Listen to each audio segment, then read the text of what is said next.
Hello বন্ধুগণ, আমি সাধনা আরও একটা ঝাঁকানাকা রেসিপিতে তোমাদের সবাইকে স্বাগত জানাই। তো বন্ধুগণ, আমার আজকের রেসিপি খুবই জনপ্রিয় বেঙ্গলি রেসিপি, চিংড়ি কচুরলতি। এই চিংড়ি কচুরলতি এতটাই সুস্বাদু হয় যে এই একটি পদ দিয়েই এক থালা গরম গরম ভাত অনায়াসেই শেষ হয়ে যায়। তো চলো আর দেরি না করে রেসিপিটা শুরু করা যাক। চিংড়ি দিয়ে কচুরলতি রান্না করতে প্রথমেই যেটা লাগবে সেটা হচ্ছে কচুরলতি। আর এই কচুরলতিগুলোকে আমি তোমাদের কেটে দেখাতে পারলাম না, কারণ আমার শাশুড়ি মা কোন ফাঁকে যে কচুরলতিগুলোকে খুব সুন্দর করে খোসা ছাড়িয়ে কেটে রেখেছে আমি নিজেই জানি না। তো দেখো, খুব সুন্দর করে খোসা ছাড়িয়ে কেটে রেখেছে, তারপরে আমি জল দিয়ে খুব ভালো করে ধুয়ে পরিষ্কার করে নিয়েছি। আর এখানে লাগছে দেখো রসুন। রসুনটা কিন্তু অনেকটা লাগবে, কারণ কচুরলতিতে যদি একটু বেশি করে রসুন দেওয়া যায় খেতে কিন্তু ভীষণ টেস্টি হয়। এবার দেখো 5টা কাঁচা লঙ্কা নিয়েছি আর 2টো মিডিয়াম সাইজের পেঁয়াজকে একটু ঝিরিমিরি ঝিরিমিরি করে কুচিয়ে নিয়েছি। তারপরে যেটা লাগবে সেটা হচ্ছে চিংড়ি। এখানে বেশ কিছুটা চিংড়ি আমি খুব সুন্দর করে বেছে কেটে রেখেছি। আর চিংড়ি মাছের ভেতরে যে কালো সুতোর মতো অংশটা থাকে সেটা কিন্তু অবশ্যই ফেলে দিতে হবে। এইবারে এই কচুরলতিটাকে একটু ভাপিয়ে নেব, জাস্ট 2 মিনিট একটু ভাপিয়ে নেব, খুব বেশি কিন্তু ভাপানোর দরকার নেই। মিডিয়াম টু হাই ফ্লেমে কচুরলতিটাকে একটু ভাপিয়ে নেব। তো 1 মগের মতো জল আমি কড়াইতে দিয়ে দিলাম আর সামান্য একটু লবণ দিলাম।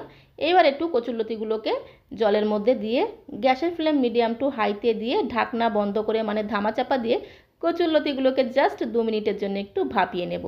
কচুরলতিগুলো ভাপাতে বসিয়ে দিয়ে এদিকে আমি একটু সর্ষে বেটে নেব।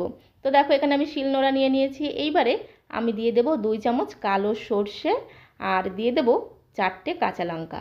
তো কালো সর্ষে কাঁচা লঙ্কা দিয়ে দিলাম আর দিয়ে দেবো একটু লবণ, কারণ সর্ষে বাটার সময় নাকি একটু লবণ দিয়ে দিলে নাকি সর্ষেটা আর তেতো হয় না। তো সেই জন্যে একটু লবণ দিয়ে দিলাম আর সামান্য একটু জল দিয়ে খুব সুন্দর করে একদম ঝাঁকানাকা ঝাঁকানাকা করে সর্ষে আর কাঁচা লঙ্কাটাকে এইভাবে একটু বেটে নেব। তো দেখো, খুব সুন্দর করে ঝাঁকানাকা করে সর্ষে কাঁচা লঙ্কাটা আমার বাটা হয়ে গেল। এইবার একটি বাটিতে আমি সর্ষে বাটাটাকে তুলে নেব। চিংড়ি কচুরলতির এই রেসিপিতে যদি একটু সর্ষে বাটা দেওয়া যায় তাহলে জাস্ট জমে যায়। তারপরে চলে আসলাম কড়াইয়ের কাছে। 2 মিনিট হয়ে গেছে, গ্যাসের ফ্লেম মিডিয়ামে রেখে জাস্ট 2 মিনিট আমি কচুরলতিটাকে একটু ভাপিয়ে নিয়েছি। খুব বেশি কিন্তু এই সময় সেদ্ধ করা যাবে না, জাস্ট 2 মিনিট একটু ভাপিয়ে নিতে হবে। এবারে কচুরলতিটাকে নামিয়ে খুব ভালো করে জল ঝরিয়ে নিয়েছি। তারপরে আবারও চলে যাব কড়াইয়ের কাছে। গ্যাসের ফ্লেম মিডিয়াম টু হাইতে রেখেছি। কড়াইতে আমি দিয়ে দিলাম মাত্র 2 চামচ সরষের তেল। এবারে চিংড়ি মাছগুলোকে ভেজে নেব। তো আগে থেকে চিংড়ি মাছে আমি নুন আর হলুদ মাখিয়ে রেখেছিলাম। এবারে গ্যাসের ফ্লেম মিডিয়াম টু হাইতে রেখে চিংড়ি মাছগুলোকে ভেজে নেব জাস্ট 2 মিনিট। গ্যাসের ফ্লেম মিডিয়াম টু হাইতে রেখে আর অল্প তেলে যদি চিংড়ি মাছগুলোকে ভাজা যায় তাহলে দেখবে চিংড়ি থেকে আর জল ছাড়বে না। অনেক সময় চিংড়ি মাছ ভাজতে ভাজতে দেখবে চিংড়ি থেকে কিন্তু অনেকটা জল ছাড়তে শুরু করে, কিন্তু অল্প তেলে যদি গ্যাসের ফ্লেম মিডিয়াম টু হাইতে রেখে খুব তাড়াতাড়ি চিংড়িগুলোকে ভেজে নেওয়া যায় তাহলে দেখবে চিংড়ি থেকে আর জল ছাড়বে না। চিংড়িগুলো ভাজা হয়ে গেল, একটি পাত্রে তুলে নিলাম। এইবারে ওই কড়াইতে দিয়ে দিলাম আরও 4 চামচের মতো সর্ষের তেল। তেলটা গরম হয়ে গেলে ফোড়নে দিলাম একটা শুকনো লঙ্কা মাঝখান থেকে ফাটিয়ে দিয়ে দিলাম আর দিয়ে দিলাম 1/2 চামচ 5 ফোড়ন। এবারে দিয়ে দেবো থেতো করা রসুন। এই রান্নাতে কিন্তু রসুনটাকে থেতো করে দিতে হবে আর রসুনের পরিমাণটা একটু বেশি দিতে হবে। কচুরলতিতে যদি একটু রসুনের পরিমাণটা বেশি দেওয়া যায় তাহলে কচুরলতির টেস্টটা কিন্তু আরও দুর্দান্ত হয়। তো বেশ অনেকটা পরিমাণ রসুন আমি থেতো করে রেখেছিলাম আর রসুনটাকে দেখো দিয়ে প্রথমে একটু হালকা করে লাল লাল করে ভেজে নেব। মানে রসুনের কাঁচা গন্ধটা যখন চলে যাবে আর রসুন থেকে খুব সুন্দর একটা ভাজা গন্ধ বেরোবে তখন এর মধ্যে দিয়ে দিতে হবে পেঁয়াজ কুচি। 2টো মিডিয়াম সাইজের পেঁয়াজকে আমি খুব সুন্দর করে একদম ঝিরিমিরি ঝিরিমিরি করে কুচিয়ে রেখেছিলাম। সেই ঝিরিমিরি কুচনো পেঁয়াজটাকে দিয়ে খুব সুন্দর করে একদম ঘটনাটা ঘটনাটা করে একটু মিশিয়ে নিতে হবে। এবার এর মধ্যে দিয়ে দিতে হবে স্বাদ অনুসারে লবণ। এই সময় যদি একটু লবণ দেওয়া যায় তাহলে পেঁয়াজটা খুব তাড়াতাড়ি নরম হয়ে যাবে আর তাড়াতাড়ি ভাজাও হয়ে যাবে। গ্যাসের ফ্লেম মিডিয়ামে রেখে পেঁয়াজটাকে দেখো হালকা লাল করে ভেজে নিয়েছি। এইবারে এর মধ্যে আমি দিয়ে দেব সেদ্ধ করে নেওয়া কচুরলতিগুলোকে। কচুরলতিটাকে দিয়ে খুব সুন্দর করে একদম ঘটনাটা ঘটনাটা করে সমস্ত কিছুর সঙ্গে ভালোভাবে মিশিয়ে নিতে হবে।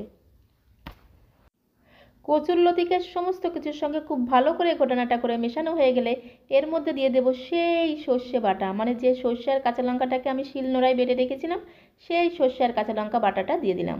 পরিমাণ মতো দিয়ে দিলাম হলুদ গুঁড়ো আর দিয়ে দিচ্ছি একটু 1/2 চামচের মতো কাশ্মীরি লাল লঙ্কার গুঁড়ো। কাশ্মীরি লাল লঙ্কার গুঁড়োটা আমি কালারের জন্য দিচ্ছি, এটা কিন্তু সম্পূর্ণ অপশনাল, তোমরা চাইলে দিতে পারো, না দিলেও কোনো সমস্যা নেই। আর ঝালটা তোমরা যে যেমন ঝাল খেতে পছন্দ করো সেই অনুসারে কিন্তু এখানে ঝালটা দিয়ে দিও। তারপরে সমস্ত কিছুকে 2 মিনিট খুব ভালো করে ঘোটানাটা করে ভেজে নিয়েছি। ভাজা হয়ে গেলে পরিমাণ মতো জল দিয়ে দিতে হবে। তার আগে দিয়ে দিয়েছি 2টো চেরা কাঁচা লঙ্কা। এবারে দেখো এই কচুরলতির এই রেসিপিটা কিন্তু একটু মাখো মাখো হলে ভালো হয়, তো আমি সেই পরিমাণে জল দিলাম। তারপরে ধামা চাপা দেবো, মানে ঢাকনা বন্ধ করে জাস্ট ঝোলটাকে একটু ফুটতে দেবো। এইবারে গ্যাসের ফ্লেম লো টু মিডিয়ামে রেখে কচুরলতিটাকে আমি 3 মিনিট খুব ভালো করে ধামা চাপা দিয়ে, মানে ঢাকনা বন্ধ করে রান্না করে নিয়েছি। তারপরে 3 মিনিট পরে ঢাকনাটা খুলে নিলাম। এইবারে ভাজা চিংড়ি মাছগুলোকে কচুরলতির মধ্যে দিয়ে দেবো। তারপরে আবারও খুব সুন্দর করে ঘোটানাটা করে কচুরলতির সঙ্গে মিশিয়ে নিতে হবে। খুব ভালোভাবে মেশানো হয়ে গেলে আবারও 3 থেকে 4 মিনিটের জন্যে ঢাকনা বন্ধ করে, মানে ধামা চাপা দিয়ে কচুরলতিটাকে একটু রান্না করে নিতে হবে। তো দেখো এখন আমি তোমাদের 4 মিনিট পরে দেখাচ্ছি। ঢাকনাটা খুলে নিলাম আর কচুরলতি কিন্তু আমাদের একদমই রেডি হয়ে গেছে। দেখেই বুঝতে পারছো কতটা ইয়ামি হয়েছে, আর কচুরলতিগুলো কিন্তু খুব ভালোভাবে একদম সেদ্ধ হয়ে গেছে। নামানোর আগে স্বাদ অনুসারে সামান্য একটু চিনি দিয়ে দেব। একটু যদি চিনি দেওয়া যায় তাহলে কচুরলতির এই টেস্টটা কিন্তু দুর্দান্ত হবে। একটু মিষ্টি মিষ্টি খেতে হবে, খেতে কিন্তু দুর্দান্ত হয়। তো চিনিটা কিন্তু অবশ্যই দেবে, স্বাদ অনুসারে অল্প একটু চিনি দিয়ে দেবে। চিনিটাকে খুব সুন্দর করে ঘোটানাটা করে মেশানো হয়ে গেলে লাস্টে নামানোর আগে আমি দিয়ে দেব 1 চামচ কাঁচা সর্ষের তেল। এই কাঁচা সর্ষের তেলটা কিন্তু সম্পূর্ণ অপশনাল, তোমরা চাইলে দিতে পারো, না দিলেও কোনো সমস্যা নেই। তবে 1 চামচ কাঁচা সর্ষের তেল দিলে কিন্তু খুব সুন্দর একটা ফ্লেভার হয়। এবারে তেলটাকে দিয়ে একটু ঘোটানাটা করেই নামিয়ে নেব। তো দেখো তৈরি হয়ে গেল আমাদের চিংড়ি দিয়ে কচুরলতি। এইবার একটি প্লেটের মধ্যে আমি দেখো সার্ভ করে নিলাম। গরম গরম ভাতের সাথে আর কোনো পদেরই প্রয়োজন হবে না, মনে হবে যেন এই একটি পদ দিয়েই পুরো 1 থালা ভাত খেয়ে নিই। এতটাই সুস্বাদু আর এতটাই টেস্টি হয়। তো বন্ধুগণ, আজকের এই চিংড়ি কচুরলতি রেসিপিটা তোমাদের কাছে কেমন লাগলো কমেন্ট বক্সে অবশ্যই লিখে জানিও। ভালো লাগলে আমার চ্যানেলটিকে একটি লাইক আর শেয়ার করে আমার চ্যানেলের পাশে থেকো। তোমাদের একটা লাইক আর সুন্দর সুন্দর কমেন্ট আমাকে অনেকটা অনুপ্রাণিত করে নতুন নতুন ভিডিও বানানোর জন্য। তো দেখো তৈরি হয়ে গেল চিংড়ি কচুরলতি। দুর্দান্ত খেতে হয়, একবার হলো তোমার বাড়িতে ট্রাই করে দেখতে পারো। তো আজকের মতো এই পর্যন্ত, সবাই ভালো থেকো, সবাইকে অসংখ্য ধন্যবাদ।